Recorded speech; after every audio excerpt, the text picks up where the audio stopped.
Hey guys, Antics here, back with some more Assassin's Creed information. Today we're going through all the juicy information discussed in a recent interview between Ashraf Ismail, the creative director on the game, and Kataku. Well, I'm here to give you all the information without the fluff. There's a lot to get through today, including NPCs, settlements, controls, male and female decisions, microtransactions, story history, game size, fighting Norse gods, and, well, Kataku at it again. Honestly, I'm kind of angry thinking about it now, so before we start, letting you know the competition to win a Switch is still running. Follow the link in the description to enter. Also, if you like my content, throw this video a like, comment, and be sure to follow since 90% of you aren't right now. So it was discussed that Origins add the feeling of the world being alive. NPCs would travel to work in the morning and home at night. It opened up the assassinating possibility because you could wait till the commander was sleeping in his heavily guarded base or while he's out on horseback for a daytime patrol. When asked if Valhalla will improve on that idea, Ashraf had this to say. Everything is being built on top of our previous games and pushed much further. In terms of NPCs, the big push we're really making right now is the settlement. And so the settlement is a place that when you arrive in England, you're settling your people and you're trying to grow. And we wanted to make sure that everyone in the settlement was meaningful to the player. That you have a name, you have a face, you have a relationship, and you're able to get to know them. And they have a life within that settlement. He said it would feel like the people in that settlement have a purpose, and he added, as a leader within that community, you have to deal with this growing population. So it seems the system will be making a return, but at your settlement, it'll be more alive than Origins and Odyssey. I feel there's a big push to have the player develop a personal connection to the settlement and those within it, so when it inevitably grows, you'll feel rewarded. No doubt we'll be seeing YouTube fail videos of things happening within the settlements.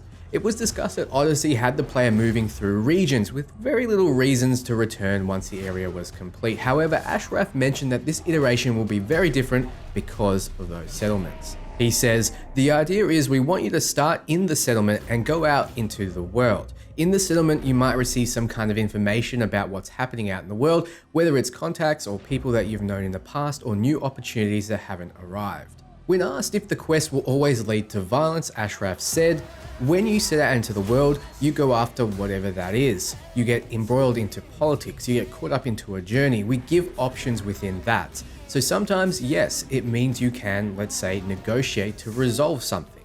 The settlement goal is peace, and forging alliances will be key. I will say this is an Assassin's Creed game. It's a Viking fantasy. It's got a lot of battles, and there are a lot of enemies where there's just no negotiating.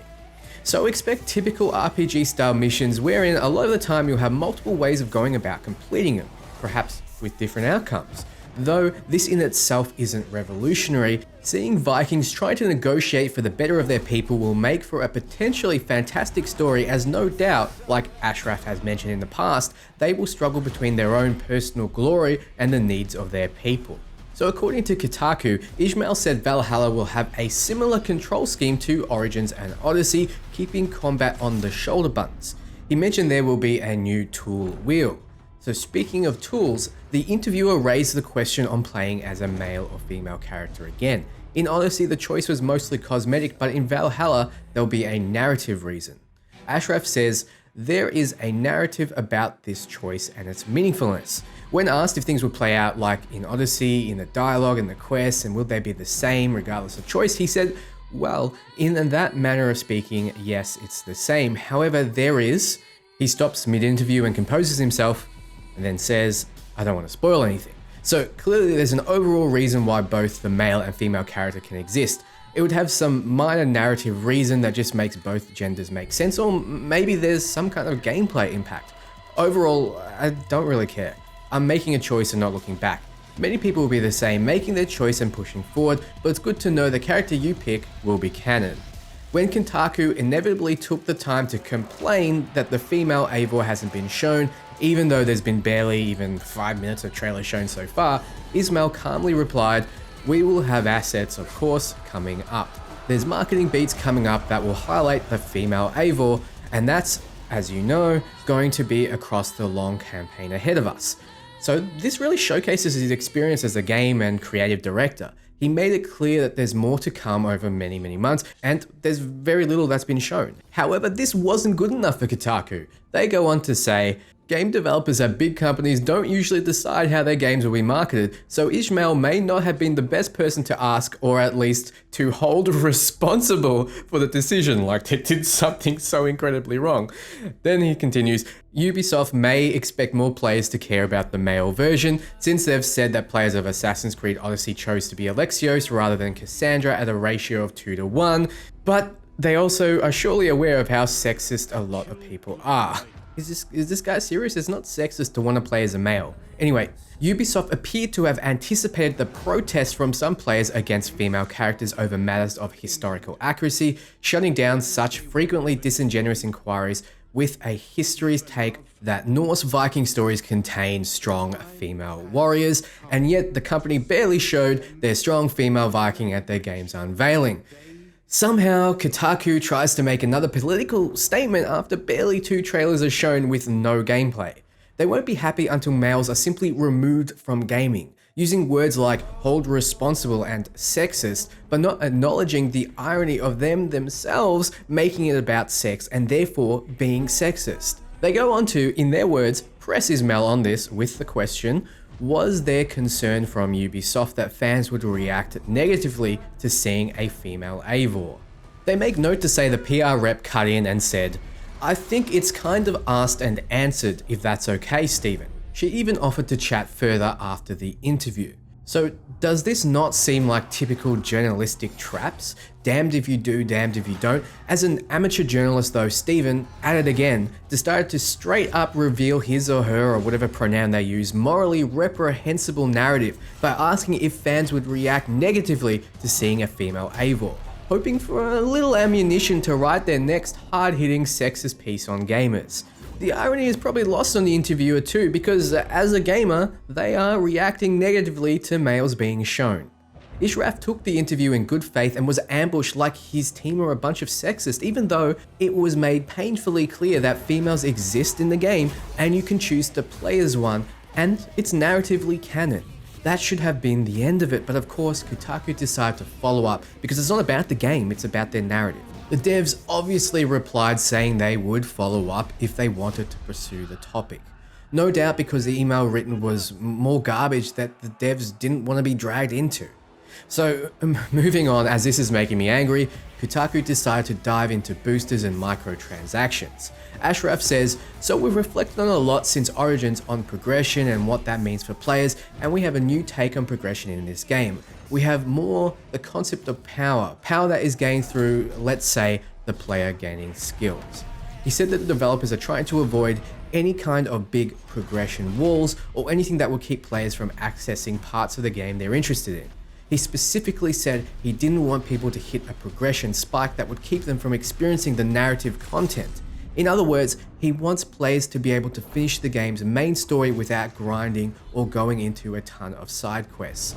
As for the potential presence of an XP booster, Ismail said they're not going into talking about monetization yet, and they want you to earn every single penny that you're going to pay for the game.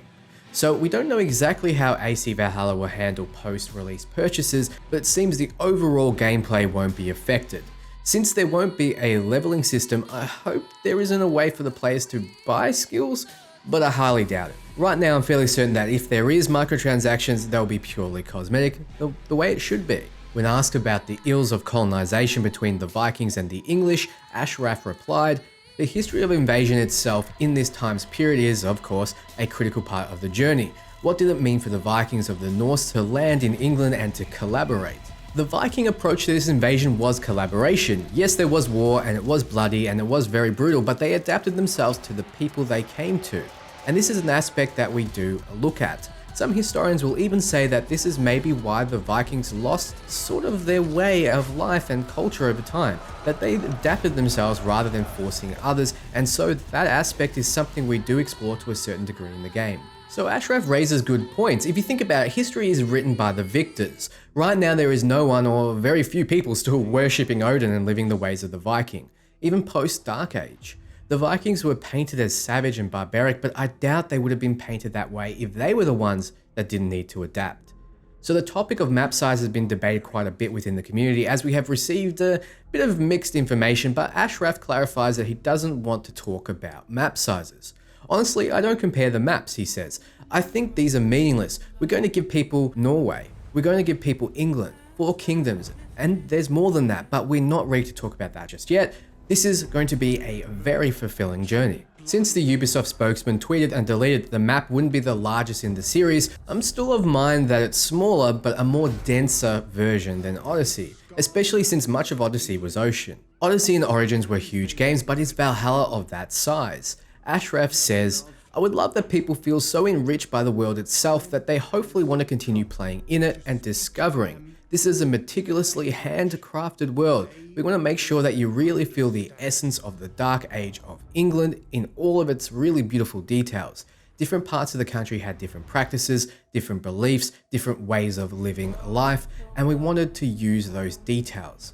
We were meticulous about this, and we want people to discover that. A lot of this is optional content, but there's a lot of deep storytelling that's happening in all of this optional content. So for sure, it's there because we want people to see it. You said you put in 100 hours into Origins. I would want you to be able to tell me every single one of those hours was worth it. He continued, talking more about the handcrafted world. There's a lot of studios involved, as you know, but the goal was it's about uniqueness. It's about respecting our players' time and giving them mysteries and puzzles to resolve. And I'm here speaking a bit conceptual, but there are bigger mysteries at play. There are bigger puzzles that need to be unraveled with really intriguing truths behind them. So what this is all telling me is that there's very little repeat missions, if any at all. Handcrafted says to me that each mission is unique without saying unique. That he ultimately wants the player to experience something different within all those hours they put into the game. I really hope this is true, as nothing is worse than playing a title that forces you to grind out boring, repetitive, or monotonous missions between the meat. It seems they really did their due diligence with this research.